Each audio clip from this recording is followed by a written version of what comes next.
Alright, welcome to another video. Sunday, 9 o'clock. Aga ni Charlie dumating. Dahil marami tayong gagawin ngayon. So today, we will address the Pajero, yung tulo niya sa ilalim. Transmission. Kasi yung transmission ito, pag cold start, give it a minute bago kumagat yung reverse. Pero yung drive, okay naman. So, and maraming tulo sa ilalim. Sa may transmission area. So, ang ginagawa ni Charlie ngayon, tinatanggal niya yung oil pan dahil yun ang suspected yan na nagkakos ng tulo yung oil pan para mababa rin namin yung transmission filter dahil kailangan ng makita yung transmission filter bago kami makabili ng parts ng pyesa. Yung when I ask around sa mga supplier online, they need to see the parts. So addressing the tulo problem, and sana kulang lang yung ATF dahil ngayon di pa pinapaandar. Yung level medyo konti. Pero pag umandar, sumasakto. So, yan. Sisimulan na natin yung Pajero para maayos na magamit ng matino. Dahil nagkakalat din dito. Malakas talaga yung tulo niya eh. So, tapos nun, if may time,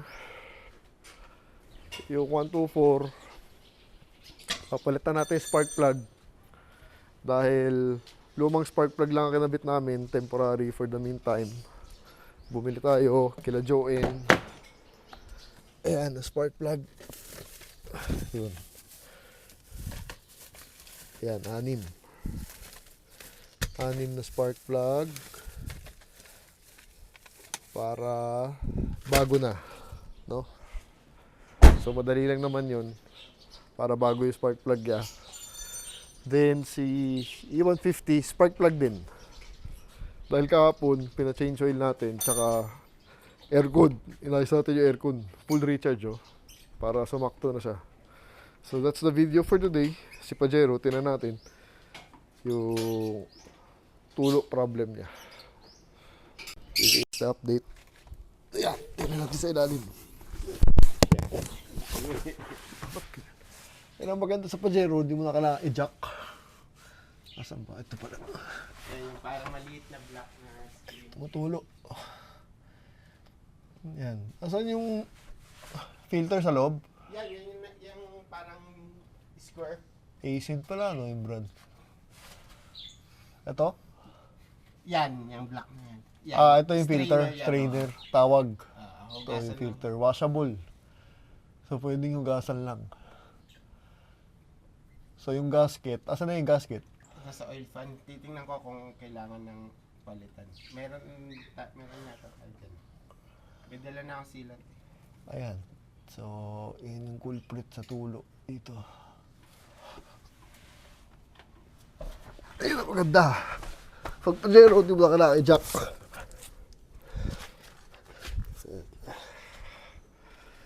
So, yun. Strainer pala. Strainer type. Washable. Mababaklas yun? Talon sandali. Sa E150. For the spark plugs. Ayan, nandyan. Ito may natira pa. Isa. Konti. 1 liter. So, bubuksan dyan. Dyan kukunin yung spark plug. Kasi naka 20,000 na rin ako. Ever since I got her. Para bago na. Although napalitan ko na dati yan, yung kakakuha ko nga. So,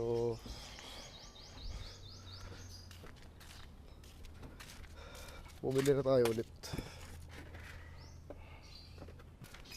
Tapos to, nababa na.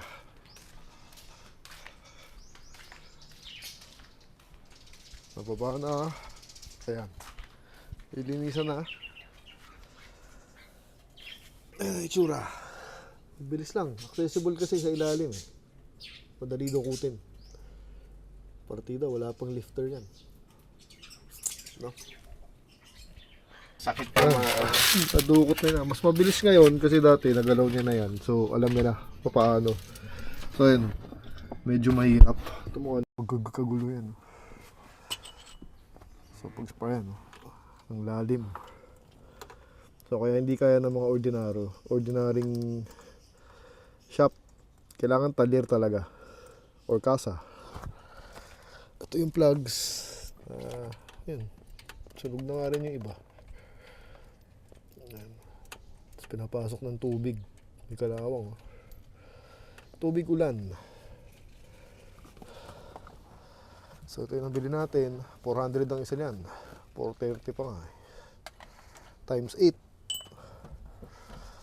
So pag sa ibang 50, medyo mahirap yung access. Ayun yung tsura. Nasa gitna kasi.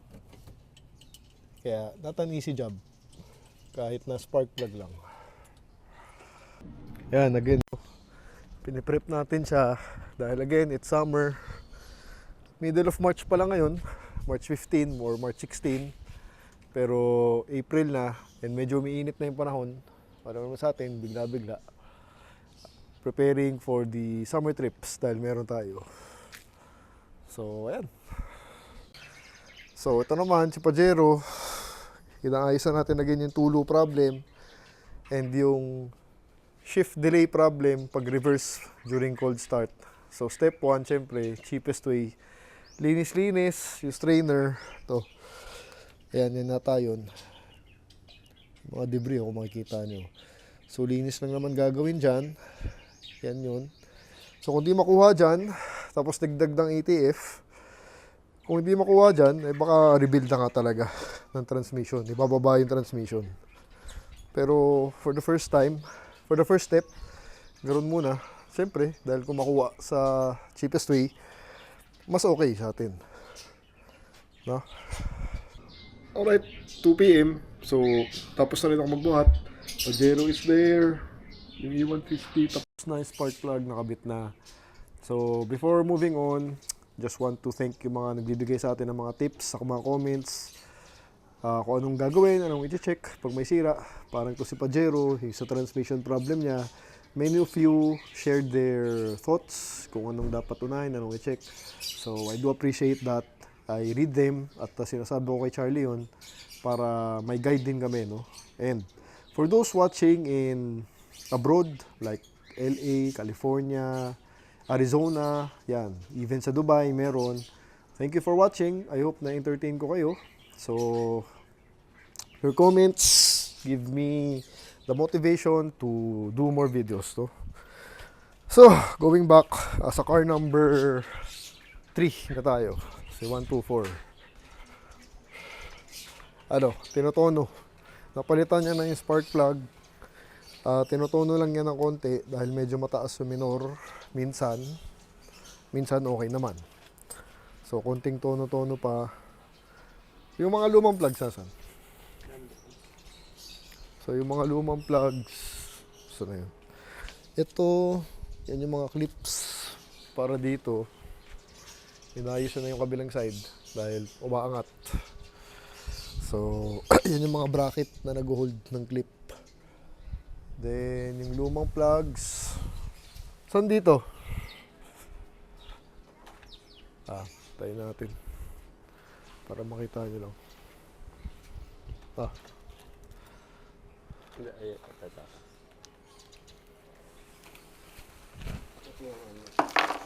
Yung original. Ayan, sunog na rin talaga. Kung makikita nyo. No? So, bagong plugs na siya. Mataas, minor? Anong kinakalikot mo dyan? Distributor? Yung butterfly lang, hindi ko ginagawa. Butterfly daw. Diyan banda. Yung adjustment. So, konting tono. Hindi naman basa yung spark plugs. Hindi, kakalagay ko lang. Yan. Tapos sa Pajero, anong gagawin? Kailangan pong bumili ng gasket. Gasket, bibili tayo. Yung mas Asan yun? So, balik sa Pajero. Kailangan namin. Tenga ngayon to.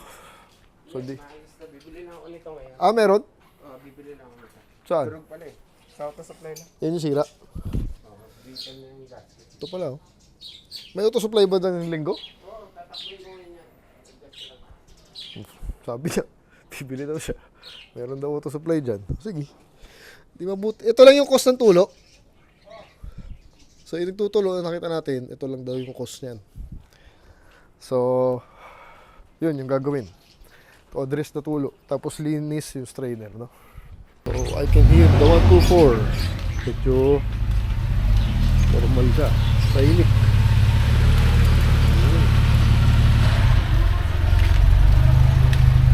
Ano, normal? Op. Bumalik sa dati. Yun yung sakit niya dati, namamatay. Tatang ko na lang. Bibili muna ako ano. Sumobra ng bata. Mamaya na lang. Ayan. So kalikot pa rin ang throttle hanggang makuha namin yung tama. 4 o'clock. Ayan yung nabili niya. Ito. Pang gasket. So nalinisan niya na yung oil pan. Ayan. Tapos yung strainer. Ayan. Nililinisan yung strainer. Madami ba? Oo, meron. Tapos magdadagdag ng ATF para sa delay. Baka makuha dyan. Tapos babalik na niya. Ayan. Actually, mabilis lang. Ayan yan. Gugupitin lang niya yan para sa gasket. Tapos pabalik. That simple. Ayan yung strainer. Ayan, malinis na. Dapat ganyan. So maganda pala siya, washable lang.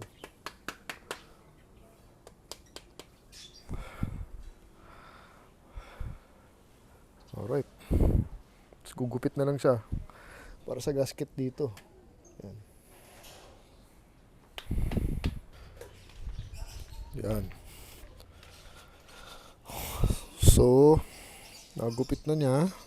Isang gupit pa para malagay sa oil pan. Yan. So, dito siya. Diyan siya. Yan yung gasket. Para maano yung leak. So, unang oil pan. Check muna.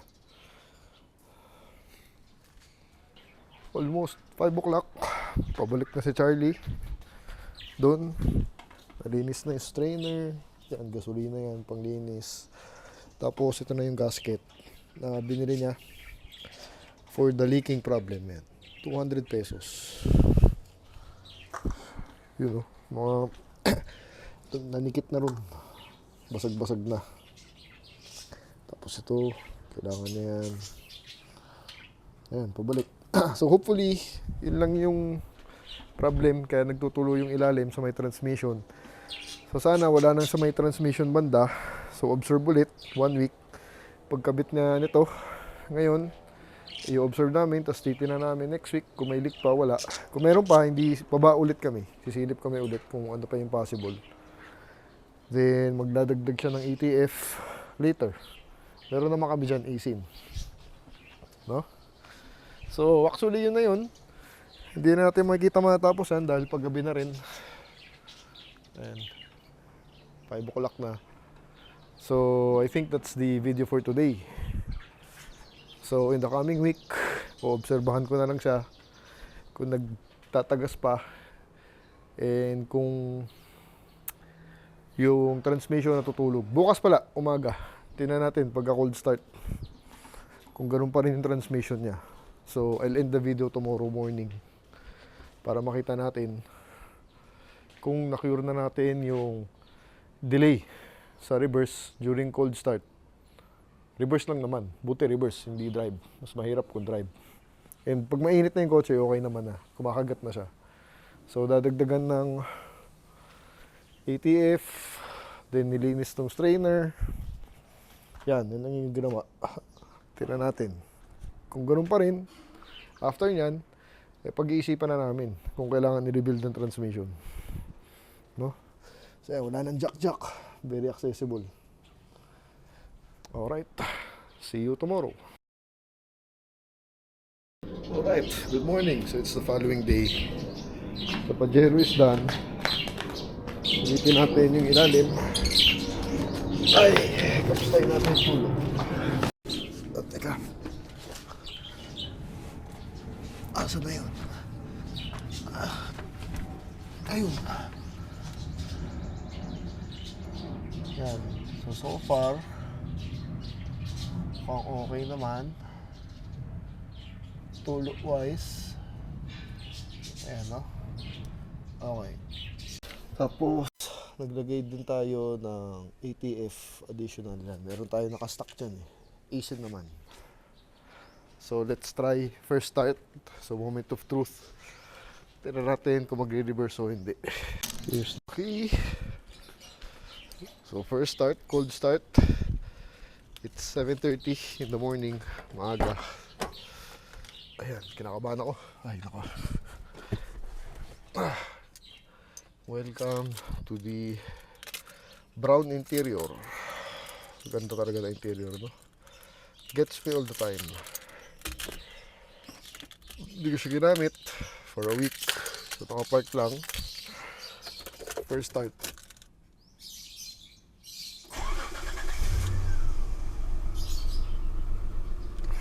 Okay. Drive muna. Drive meron. So pag drive meron. Maandar. Pag reverse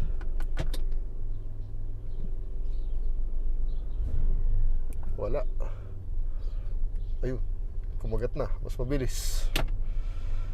So, mas mabilis na kumagat. Dati kasi you had to wait longer. Ayun. Ayun. So baka na-clear natin, no? Nagre-reverse na siya. Drive. Reverse. Yun. Isa pa, drive. Reverse. Alright. Ayos. So, mukhang na-cure na. Yan. Pajero for you. So, mas konti na yung wait time. Parang dati kasi mga 1 minute eh. Mga ganun eh. Ngayon, parang 10 seconds lang. Kakagat na, no? So mukhang umiikot na yung ATF natin, nalinis, dagdag. So baka yun lang yun. Pero napansin ko may konting tulo pa rin sa ilalim. Pero hindi na sa oil pan. Sa mga tubes papuntang oil pan. Sabihin ko na lang kay Charlie. So para ma-check namin, mga fittings. Sinabi rin naman niya yun. Na baka fittings kailangan din namin ayusin, no? So that's it. That's the Pajero maintenance for you of the transmission. So hopefully naayos na natin yung sleeping problem niya. So one way to find out, let's use the car this week for me to know kung na-okay na ba talaga, no? So if you enjoy the videos, please like and comment down below, lalo na sa mga tips kung anong kailangan tingnan. Sa mga experts, I really do read your comments, your tips, and I follow them. Try to follow them. I try to tell Charlie, dahil siya yung mechanic natin. And if you're not subscribed, please do subscribe to help the channel out. Thank you so much. Two different levels I cannot relate.